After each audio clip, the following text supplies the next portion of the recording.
Daw wala nang yun taga-practice ni ining sulong-sulong. No? Na magpasaan-pasaan o cross. Magpalansang-lansang o cross sa cross. Salamat kay sa nakita ko is halos ang tanan seryoso nga nakasabot kung sa ang nahimo sa ating Panginoon Jesus. Ang challenge ko karong hapon for our conclusion, Jesus did not say, I am finished. Wala si Kristo miingon nga tapos na ako. Kung dili he declared, it is finished. Iba ang I am finished sa it is finished.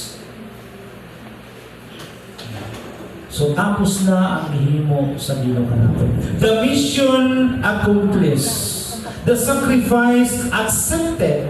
The redemption secured. Kamusta ang atong balos sa gihimo sa Ginoo natin tanan? Igsuon, tagaig yun ang panahon ng pagpangalaban. Di ta maulaw sa gihimo sa Ginoo nato.